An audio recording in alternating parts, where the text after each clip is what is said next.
Hello everyone, this question appears in class 7th NCERT chapter of rational number. This is fourth question of its exercise 9.1. So the question says that draw the number line and represent the following rational numbers on it.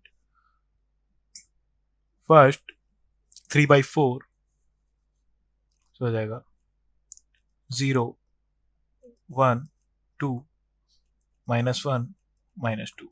So 3 by 4, so 0 to 1, 4 part में divide कर देंगे 1, 2, 3 and 4. So 3 by 4 है, so ये हो जाएगा हमारे पास 3 by 4. Then second -5 by 8, 0, 1, 2, -1, -2. So -5 by 8 जगह 8 parts में डिवाइड कर देंगे 1, 2, 3, 4, 5, 6, 7 then 8.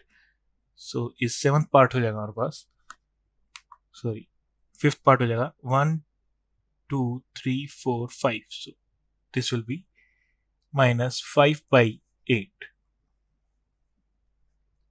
Then third -7 by 4,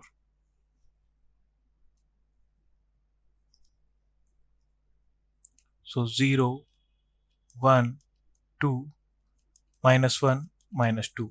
So -7 by 4, so 4 part में डिवाइड कर लेंगे 1, 2, 3, 4, 1, 2, 3, 4.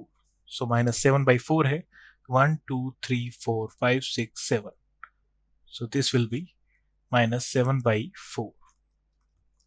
Then fourth part is 7 by 8, so 0, 1, 2, -1, -2. So 7 by 8 है, so 8 पार्ट्स में डिवाइड कर लेंगे 1, 2, 3, 4, 5, 6, 7, 8. So 7 by 8 है, so 7th पार्ट हो जाएगा हमारे पास 7 by 8. So नंबर लाइन पे रिप्रेजेंट करना था ओनली, सो हमने रिप्रेजेंट कर दिया है रेशनल नंबर्स को नंबर लाइन पर. Thank you.